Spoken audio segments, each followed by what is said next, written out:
நம்ம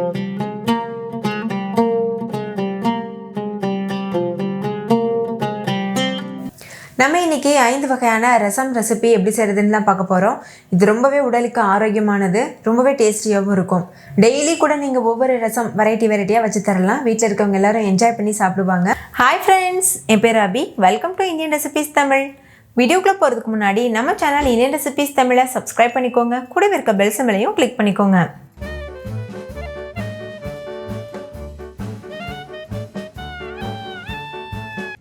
ஃபஸ்ட்டு நம்ம மிளகு ரசம் எப்படி செய்கிறதுன்னு பார்க்கலாம். அதுக்கு ஒரு சின்ன உரல் எடுத்துக்கோங்க. அதில் 1 டீஸ்பூன் மிளகு, 1 டீஸ்பூன் சீரகம், 1 கைப்பிடி அளவு பூண்டு பற்கள் சேர்த்துக்கோங்க. நான் தோலோடவே சேர்த்துருக்கேன். உங்களுக்கு விருப்பம் இல்லைன்னா நீங்கள் தோல் நீக்கிட்டு சேர்த்துக்கிறலாம். இப்போ இதெல்லாத்தையும் சேர்த்து 1-2 நசுக்கி எடுத்துக்கோங்க. நசுக்கினதுக்கப்புறமா இதை வேறு ஒரு பிளேட்டுக்கு மாற்றிட்டு தனியாக வச்சுக்கோங்க. இப்போ ஒரு கடாய் சூடுபடுத்திக்கோங்க. அதில் 1 டீஸ்பூன் எண்ணெய் சேர்த்துக்கோங்க. எண்ணெய் நல்லா சூடானதுக்கப்புறமா 1 டீஸ்பூன் கடுகு சேர்த்துக்கோங்க. இது நல்லா பொரியட்டும். கடுகு பொரிஞ்சதுக்கப்புறம் ஒரு 1/4 டீஸ்பூன் அளவு மஞ்சள் தூள் சேர்த்துக்கோங்க. கூடவே 1 வரமிளகாய் சேர்த்துட்டு 2 கிள்ளி சேர்த்துக்கோங்க. இது கூட 1 டீஸ்பூன் அளவு பெருங்காயத்தூளும் சேர்த்துக்கோங்க. ஸ்டவ்வை நல்லா லோ ஃப்ளேம்லேயே வச்சுக்கோங்க. இது கூட ஒரு பெரிய சைஸ் தக்காளியை பொடியாக அரிஞ்சிட்டு சேர்த்துக்கோங்க. இப்போ கொஞ்சமாக உப்பு சேர்த்து வதக்கிக்கோங்க. அப்போ சீக்கிரமாகவே தக்காளி வதங்கிடும். உப்பு சேர்த்து நல்லா மிக்ஸ் பண்ணிவிட்டு மூடிட்டு தக்காளி முழுமையாக வேகிறது வரைக்கும் வேக வச்சுக்கோங்க.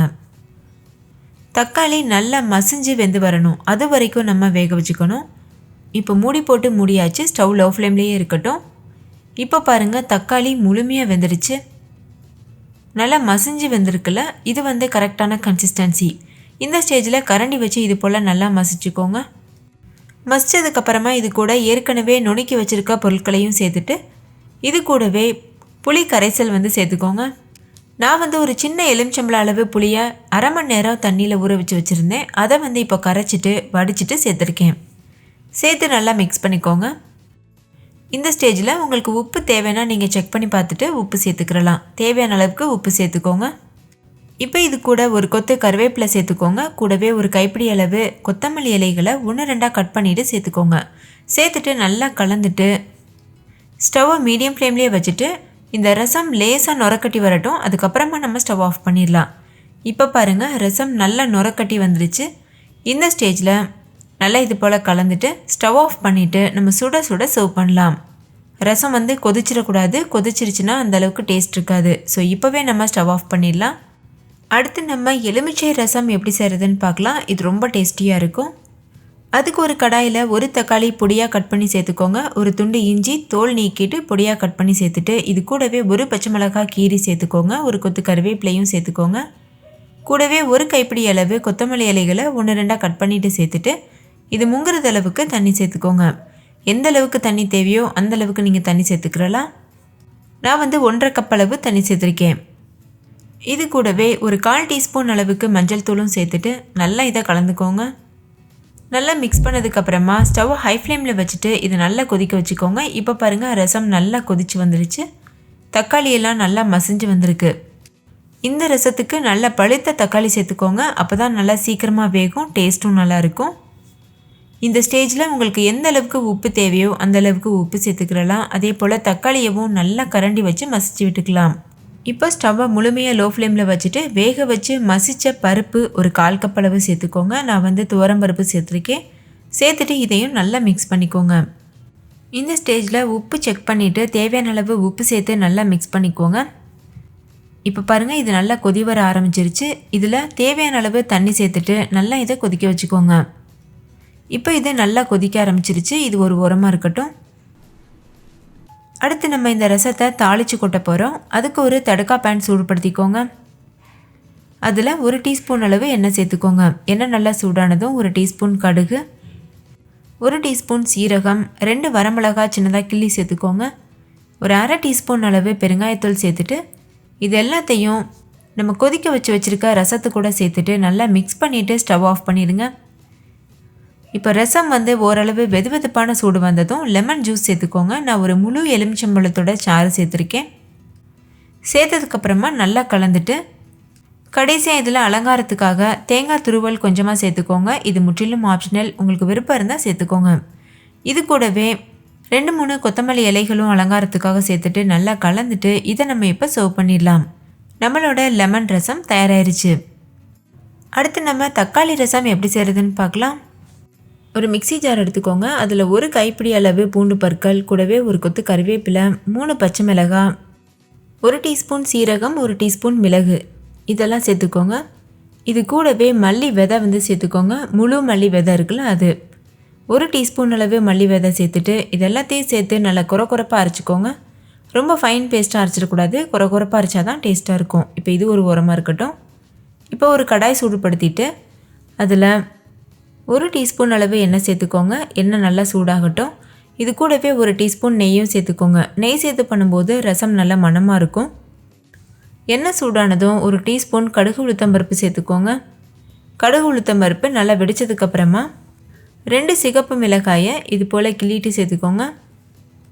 இதெல்லாம் நல்லா வறுபட்டதுக்கப்புறமா 1 கொத்து கருவேப்பிலையும் சேர்த்துட்டு நல்லா பொரிய வச்சுக்கோங்க. ஸ்டவ்வை வந்து லோ ஃப்ளேம்லேயே வச்சுட்டு இது நல்லா வதக்கிக்கோங்க.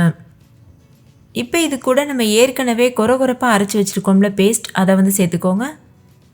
நீங்கள் மிக்சியில் அரைக்க பிடிக்கலன்னா சின்ன உரல் இருக்குல்ல, அதில் கூட நசுக்கிட்டு கூட சேர்த்துக்கலாம். அது இன்னுமே ரொம்ப டேஸ்ட்டாக இருக்கும். இப்போ இது நல்லா வதக்கிக்கோங்க. ஸ்டவ் வந்து லோ ஃப்ளேம்லேயே இருக்கட்டும். இப்போ இது கூட தக்காளி சேர்த்துக்கோங்க. ஒரு பெரிய சைஸ் தக்காளியை இது போல் கட் பண்ணிவிட்டு சேர்த்துக்கோங்க. ரொம்ப பொடியாக கட் பண்ணணும்னு அவசியம் இல்லை. இது சேர்த்துட்டு இது நல்லா வதக்கிக்கோங்க. இப்போ இதில் கொஞ்சமாக தண்ணி சேர்த்துக்கோங்க.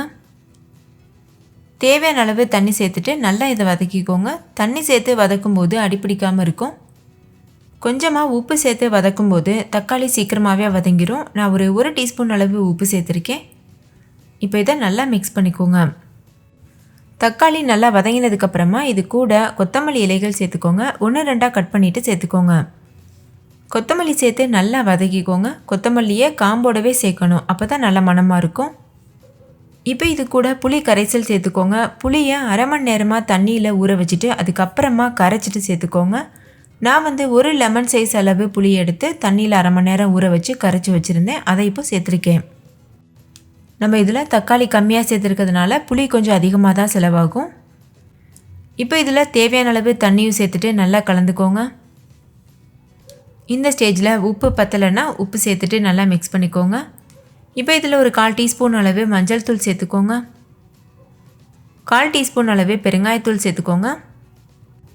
இதெல்லாம் சேர்த்ததுக்கப்புறமா நல்லா மிக்ஸ் பண்ணிவிட்டு ஸ்டவ்வை மீடியம் ஃப்ளேமில் வச்சுட்டு இந்த ரசம் நல்லா நுரக்கட்டி வர ஸ்டேஜ் வர வரைக்கும் வெயிட் பண்ணுங்கள். நுரக்கட்டி வந்ததுக்கப்புறமா ஸ்டவ் ஆஃப் பண்ணிடுங்க. இந்த ரசம் வந்து கொதிச்சிடக்கூடாது. கொதிச்சிருச்சுன்னா டேஸ்ட் வந்து கெட்டுரும். அதனால் நுரக்கட்டி வர வரைக்கும் வெயிட் பண்ணுங்கள். இப்போ பாருங்கள் நல்லா நுரக்கட்டி வந்துருச்சு. இப்போ இந்த ஸ்டேஜில் ஸ்டவ் ஆஃப் பண்ணிவிட்டு இதை நம்ம சுட சுட சர்வ் பண்ணிடலாம். அவ்வளோதான், தக்காளி ரசம் சூப்பராக தயாராகிருச்சு. அடுத்து நம்ம கார்லிக் ரசம் எப்படி பண்ணுறதுன்னு பார்க்கலாம். ஃபஸ்ட்டு இந்த ரெசிபி பண்ணுறதுக்கு ஒரு 3 டேபிள் ஸ்பூன் அளவு துவரம்பருப்பு எடுத்து குக்கரில் சேர்த்துக்கோங்க. இது நல்லா வாஷ் பண்ணிக்கோங்க. 2-3 டைம் நல்லா கழுவிட்டு அதுக்கப்புறமா இது முங்குற அளவுக்கு தண்ணி சேர்த்துட்டு ஹை ஃப்ளேமில் வச்சு 3 விசில் வரைக்கும் வச்சு எடுத்துக்கோங்க. இது நல்லா குழைவாக வேகணும். அது வரைக்கும் நல்லா வேக வச்சுக்கலாம். அடுத்து ஒரு சின்ன பவுலில் ஒரு நெல்லிக்காய் சைஸ் அளவு புளி சேர்த்துக்கோங்க. இது ஒரு 15 கிராம் அளவு இருக்கும். இதில் சுடு தண்ணி சேர்த்துட்டு இது நல்லா ஊற வச்சிடலாம். நீங்கள் நார்மல் தண்ணி ஊற்றி ஊற வைக்கலாம், ஆனால் அது ரொம்ப நேரம் ஆகும். இது வந்து சட்டுன்னு ரெடி ஆயிரும். அதனால் நான் சுடு தண்ணி ஊற்றிருக்கேன். இது நல்லா ஊறினதுக்கப்புறமா புளி தண்ணியை மட்டும் தனியாக எடுத்துட்டு இதை ஒரு உரமாக வச்சுருங்க. இன்னொரு பக்கம் நம்ம வேக வச்சுருந்த பருப்பு நல்லா வெந்துருச்சு. இப்போ இதை உருளைக்கிழங்கு மேஷர் வச்சு நல்லா இது போல் மசிச்சுக்கோங்க. பருப்பு கடையிற மத்து வச்சு கூட நல்லா மசிச்சு எடுத்துக்கலாம். 1-2 பருப்பு இருக்கலாம், ஆனால் நல்லா மசிச்சிருங்க முடிஞ்ச அளவுக்கு. இப்போ பாருங்கள் பருப்பு நல்லா மசிச்சாச்சு. இப்போ இந்த பருப்புலையே நம்ம கரைச்சி வச்சுருக்க புளி தண்ணியை வந்து சேர்த்துருங்க. புளி தண்ணியை மட்டும் சேர்க்கணும், புளி வந்து சேர்க்க வேண்டாம். இது வந்து மழைக்காலத்தில், குளிர்காலத்தில், அதுக்கப்புறமா காய்ச்சல் சளிலாம் இருக்கிற சமயத்தில் வச்சு தரலாம். ரொம்ப சூப்பராக இருக்கும். இப்போ இது கூடவே ஒரு 1/4 டீஸ்பூன் மஞ்சள் தூள், 1 டீஸ்பூன் மிளகாத்தூள், அரை டீஸ்பூன் மல்லித்தூள், 1 டீஸ்பூன் மிளகுத்தூள், 1 டீஸ்பூன் சீரகத்தூள், கூடவே தேவையான அளவு உப்பு இதெல்லாம் சேர்த்துட்டு நல்லா கலந்துக்கோங்க. இன்க்ரீடியன்ட்ஸ்லாம் உங்களுக்கு குழப்புற மாதிரி இருந்ததுன்னா வீடியோக்கு கீழே இருக்க டிஸ்கிரிப்ஷன் பாக்ஸில் இன்க்ரீடியன்ட்ஸ் தெளிவாக இருக்குது, பார்த்து செக் பண்ணிக்கோங்க. இப்போ ஒரு கடாய் சூடுபடுத்திட்டு 1.5 டேபிள் ஸ்பூன் அளவுக்கு எண்ணெய் சேர்த்துக்கோங்க. எண்ணெய் சூடானதும் கொஞ்சமாக கடுகு சேர்த்துட்டு கடுகு நல்லா பொரிஞ்சதுக்கப்புறமா கூடவே 1 டீஸ்பூன் அளவு சீரகம் சேர்த்துக்கோங்க. இது கூடவே 1 டீஸ்பூன் அளவு வெந்தயமும் சேர்த்துக்கோங்க. நம்ம புளி சேர்த்துருக்கிறதுனால வெந்தயம் கண்டிப்பாக சேர்க்கணும். இது கூடவே கொஞ்சமாக உளுத்தம்பருப்பு சேர்த்துக்கோங்க. இதெல்லாமே நல்லா பொரியட்டும். தாளிதம் பொரிஞ்சதுக்கப்புறமா 1 டீஸ்பூன் அளவுக்கு பெருங்காயத்தூள் சேர்த்துட்டு லோ ஃப்ளேமில் வச்சு இது நல்லா வறுத்துக்கோங்க. எண்ணெயிலேயே பெருங்காயம் நல்லா பொரிஞ்சதுக்கப்புறமா 3 வரமிளகாய் சேர்த்துக்கோங்க. உங்கள் காரத்துக்கு தகுந்த மாதிரி மிளகாயோட அளவை நீங்கள் குறைச்சிக்கலாம். 1 கொத்து கருவேப்பிலை சேர்த்துட்டு கூடவே 2 பச்சை மிளகாயை நீள்வாக்கில் கீறிட்டு சேர்த்துக்கோங்க. நார்மல் ரசத்தில் நம்ம பச்சை மிளகாய் நசுக்கி சேர்ப்போம்ல, இந்த ரசத்தில் அப்படியே சேர்த்துருக்கேன். ஏன்னா நம்ம இதில் மிளகுத்தூளும் சேர்த்துருக்கோம். ஸோ ரொம்ப காரமாயிரும். இப்போ இது கூடவே 1 கைப்பிடி அளவு பூண்டு பற்களை நல்லா நசுக்கிட்டு சேர்த்துக்கோங்க. எந்த அளவுக்கு பூண்டு அதிகமாக சேர்க்குறோமோ அந்த அளவுக்கு இந்த ரசம் வந்து நல்லா வாசனையாகவும் டேஸ்ட்டாகவும் இருக்கும். ஹெல்த்துக்கும் ரொம்ப நல்லது. லோ ஃப்ளேமில் வச்சு நல்லா வதக்கினதுக்கப்புறமா 1 பெரிய சைஸ் தக்காளியை பொடியாக அரிஞ்சிட்டு இது போல் சேர்த்துக்கோங்க. சேர்த்துட்டு லோ ஃப்ளேமில் வச்சு இது நல்லா வதக்கிக்கோங்க. தக்காளி நல்லா பழுத்த பழமாக எடுத்துக்கோங்க. இது கூடவே 1/4 டீஸ்பூன் மஞ்சள் தூள், தேவையான அளவு உப்பு சேர்த்து வதக்கிக்கோங்க. உப்பு மஞ்சள் தூள் சேர்த்து வதக்கும் போது தக்காளி சீக்கிரமாகவே மசிஞ்சு வந்துடும். இப்போ தக்காளி நல்லா சாஃப்டாக வெந்துருச்சு. இந்த ஸ்டேஜில் இது போல் நல்லா மசிச்சு விட்டுக்கோங்க. உங்களுக்கு ரசத்தில் தக்காளி தென்படக்கூடாதுன்னா அதை நல்லா அரைச்சிட்டு கூட நீங்கள் சேர்த்துக்கலாம். அதாவது விழுதாக அரைச்சிட்டு கூட சேர்த்துக்கலாம். இப்போ பாருங்கள், தக்காளி நல்லா வதங்கிருச்சு, நம்மளும் நல்லா மசிச்சிருக்கோம். ஸோ நல்லா வந்து ஒரு தொக்கு பதத்துக்கு இருக்குது.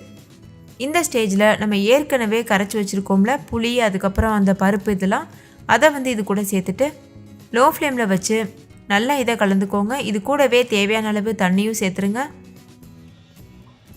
நான் வந்து 2 கப் அளவு தண்ணி சேர்த்துருக்கேன். சேர்த்துட்டு இது நல்லா கலந்துக்கோங்க. இந்த ஸ்டேஜில் உப்பு தேவைப்பட்டதுன்னா சேர்த்து நல்லா மிக்ஸ் பண்ணிக்கோங்க. கடைசி அதில் 1 கைப்பிடி அளவு கொத்தமல்லி இலையை 1-2 கட் பண்ணிவிட்டு இது போல் சேர்த்துட்டு மீடியம் ஃப்ளேமில் வச்சு ஒரு கொதி வர வரைக்கும் வெயிட் பண்ணுங்கள். இப்போ பாருங்கள், ஒரு கொதி வந்துருச்சு. இது போல் நல்லா மிக்ஸ் பண்ணிவிட்டு ஸ்டவ் ஆஃப் பண்ணிவிட்டு நம்ம இதை சர்வ் பண்ணலாம். அடுத்து நம்ம கல்யாண வீட்டு ரசம் எப்படி பண்ணுறதுன்னு பார்க்க போகிறோம்.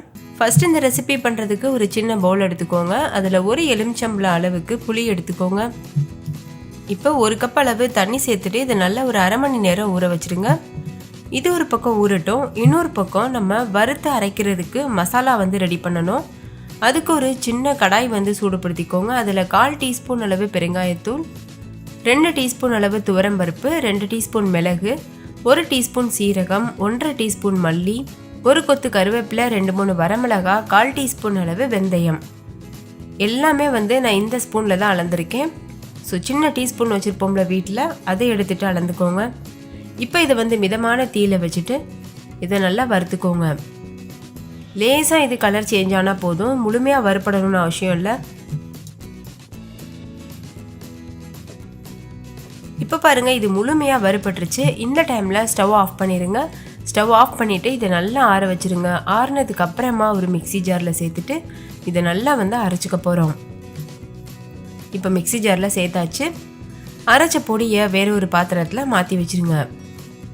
ரொம்ப நைஸாக அரைக்கணும்னு அவசியம் இல்லை, லேசாக கொஞ்சம் குறன்னு இருந்தால் ஓகே.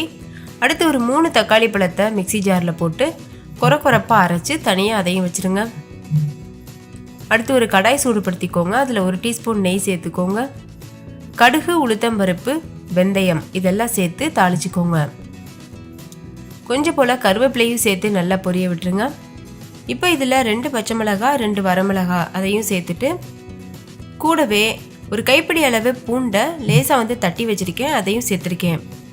இப்போ நம்ம குறப்பாக அரைச்சி வச்சுருந்த தக்காளி பழத்தையும் சேர்த்துட்டு இது ஒரு தடவை நல்லா வதக்கிக்கோங்க. இதை நீங்கள் கைட்ட பிசைஞ்சு கூட சேர்க்கலாம். அந்த தக்காளி பழத்தை ரொம்ப பழுத்த பழமாக இருந்தால் நம்ம வந்து பிசைஞ்சிட்டு கூட சேர்க்கலாம் கை வச்சுட்டு. கொஞ்சம் வந்து ஹார்டாக இருக்குது, பிசைய முடியலன்னா இந்த மாதிரி வந்து மிக்சி ஜாரில் போட்டுட்டு ஒரு பல்ஸ் மோடில் வச்சு ஒரு 2 சுற்று சுற்றிட்டு சேர்த்துக்கலாம். நம்ம ஏற்கனவே ஊற வச்சுருந்த புளியை நல்லா கரைச்சிட்டு இந்த டைமில் வடிகட்டிட்டு சேர்க்கணும். புளி கரைசல் சேர்த்ததுக்கப்புறமா 1/4 டீஸ்பூன் மஞ்சள் தூள், தேவையான அளவு உப்பு இதெல்லாம் சேர்த்துட்டு நம்ம ஏற்கனவே அரைச்சி வச்சுருக்கிறோம்ல பொடி, அதையும் சேர்த்துருங்க. சேர்த்ததுக்கப்புறமா கொஞ்சம் போல் தண்ணி சேர்த்துக்கோங்க. உங்களுக்கு எந்த அளவுக்கு ரசம் வேணுமோ அந்த அளவுக்கு தண்ணி சேர்த்தா போதும். சேர்த்ததுக்கப்புறமா நல்லா இது போல் கலந்துக்கோங்க. நான் வந்து 2 கப் அளவு தண்ணி சேர்த்துருக்கேன். இப்போ இதில் கொஞ்சம் போல் கொத்தமல்லி இலைகள் வந்து சேர்த்துக்கோங்க. ஒரு கைப்பிடி அளவு கொத்தமல்லி இலைகள் சேர்த்துருக்கேன். சேர்த்துட்டு இதையும் நல்லா கலந்துட்டு இந்த ரசம் வந்து நல்லா முறை கட்டி வர வரைக்கும் நம்ம வெயிட் பண்ணணும். ரசம் வந்து கொதிச்சிடக்கூடாது, கொதிச்சிருச்சுன்னா கடுத்து போயிடும், அதனால் டேஸ்ட் இருக்காது. பாருங்கள், இந்த மாதிரி லேசாக முறை கட்டி வந்ததும் நம்ம ஸ்டவ் ஆஃப் பண்ணிடணும். சுட சுட இதை நம்ம சர்வ் பண்ணலாம்.